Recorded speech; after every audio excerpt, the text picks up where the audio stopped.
Welcome back to Digital Photography Masterclass. My name is Khayaz and I'm your trainer. If you have been here before, consider subscribing and of course give the video a thumbs up.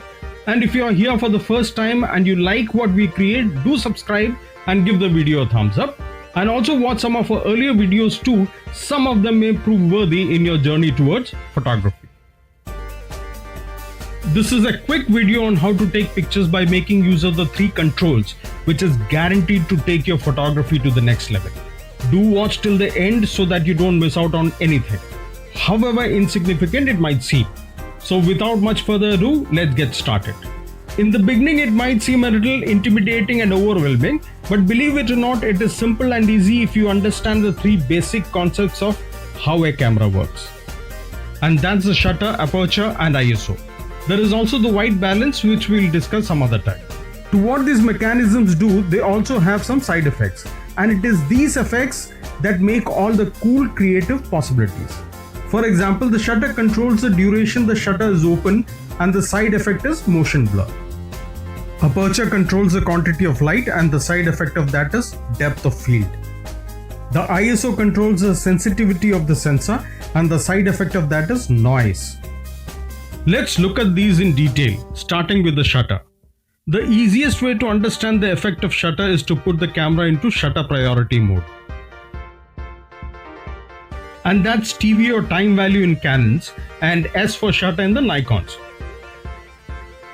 So what happens is when you put your camera into shutter priority is that you take control of just the shutter and your camera figures out your aperture and ISO automatically in order to produce the correct brightness level, and is called exposure.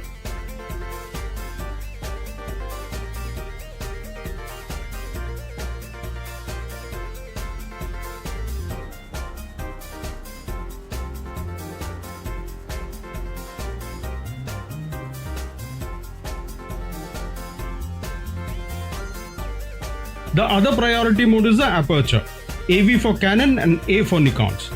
The aperture priority mode does the same thing but for the aperture.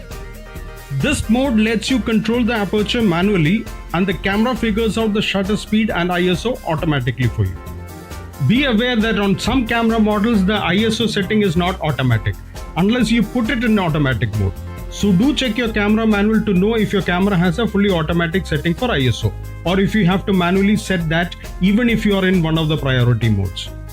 The manual mode gives you control over everything manually. So you have to use your camera meter in order to ensure that you have set the proper exposure for your images.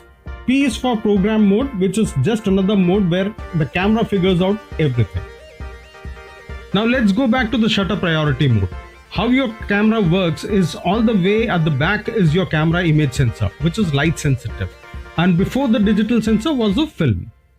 Right in front of the sensor is where the shutter sits, which is a curtain that opens and closes to expose the image sensor to light, making it possible to capture the image. To show you how the shutter works, I have removed the lens of the camera, by which you would be able to see it there. When we take the picture, you can see the shutter opening and exposing the sensor to light. This means that when you're adjusting the shutter in shutter priority mode, what you're actually adjusting is the duration the curtain is open and exposes the sensor to light. If you look at the LCD display of your camera, you're going to see a set of numbers. The first set of numbers is the shutter speed. You can also see this set of numbers when you look through your viewfinder. They would be at the bottom or at the side somewhere. These numbers represent fractions of a second. So right now we are set at 1/80th of a second, and that's a very small amount of time. So if we take a picture like that, the shutter releases for 1/80th of a second and one can barely see it there. But if we lower it to say 1/4 of a second, you can surely see it there when we click the shutter. But if we go more extreme, 2 seconds for example, when you click the shutter, you will see that the shutter is open for a longer time, that is 2 seconds. And that's all the shutter controls do. They control the amount of time the shutter curtain is open, exposing the light to the image sensor. Now moving on to motion blur, which is a side effect of shutter speed. You have to understand about what's happening when the shutter is opening and exposing the sensor to light. You're not doing a movie where you're capturing multiple frames per second. You're actually taking just one frame. So if you have motion while you're taking that picture, you're going to capture it in the form of a blur. In addition to your subject moving, think about your camera also moving while doing that. Again, you're going to capture motion blur. From a creative standpoint, let's have this motorbike pass in front of us. And as that happens, when we take a picture at a fast shutter speed, if one is going to have a very short amount of time, the shutter is open, you're going to freeze time because you're capturing a very short level of time.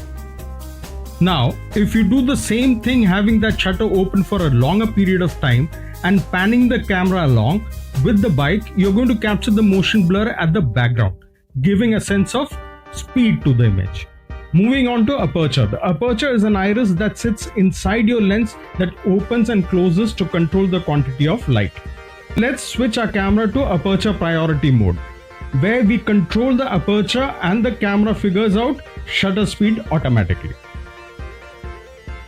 It's the second set of numbers that are the aperture numbers, and bigger numbers mean that you have a smaller opening in the lens, and smaller numbers mean you have a larger opening in the lens. You might have noticed that when the aperture settings are changed around, it affects the shutter speed. The shutter speed changed with it, and that's exactly what is expected because your camera is going for a correct exposure, correct level of brightness, and the camera figures out the other automatically. It compensates with the shutter speed or ISO to get the correct exposure or brightness in the image, which means there is a trade-off property in all these settings, which we will discuss towards the end of this video.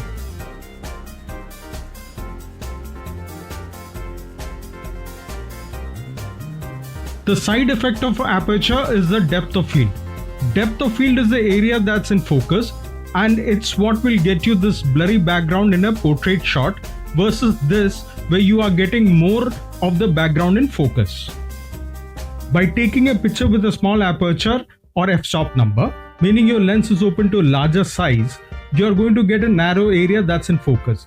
That's the depth of field area. But if you increase the f-stop number to a larger number, it will decrease the size of the iris, which in turn will increase the area that is in focus and give you more of an area that's in focus. If we take a picture with a high aperture setting, we are going to get more in focus.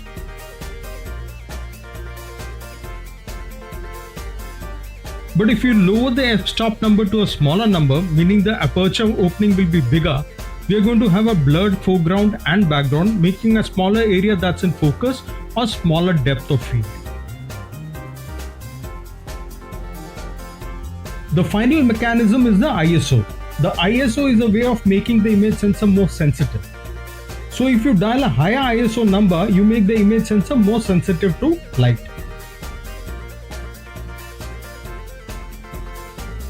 The side effect of high ISO setting is the noise. Noise is less of a desire to the creative side.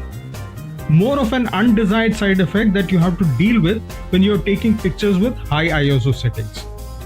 And when you take a picture with high ISO settings, you lose the quality in your image too. You get artifacts and loss of detail.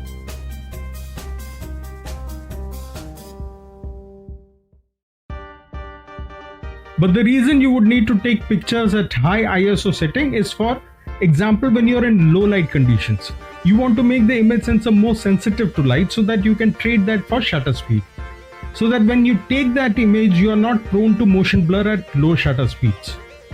So you're trading that off for more shutter speed by making the image sensor more sensitive to light. That's the trade-off proposition which I mentioned earlier.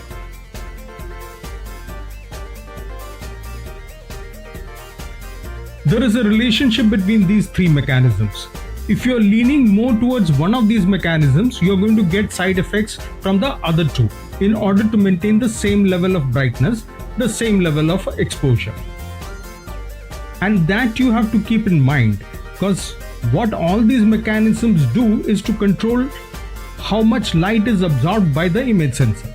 Well, that's basically all there is to a camera and exposure. If you understand these three concepts, the shutter, the aperture and the ISO, you really understand everything about a camera's functioning, because that's really all there is. All the bells and whistles and all the features are built around these three. This might seem a lot of information in a short video like this. Hopefully with repeated watch and practice, things would become more clear and will open up the creative possibilities associated with it. Don't forget to like, share, and subscribe, and of course, press the bell icon for notifications. You may post your queries about any of the above topics discussed, and I would be more than happy to answer. And do give your suggestions on improvements in the comment box. Catch you in our next session. Till we meet next, have a wonderful time. Thank you.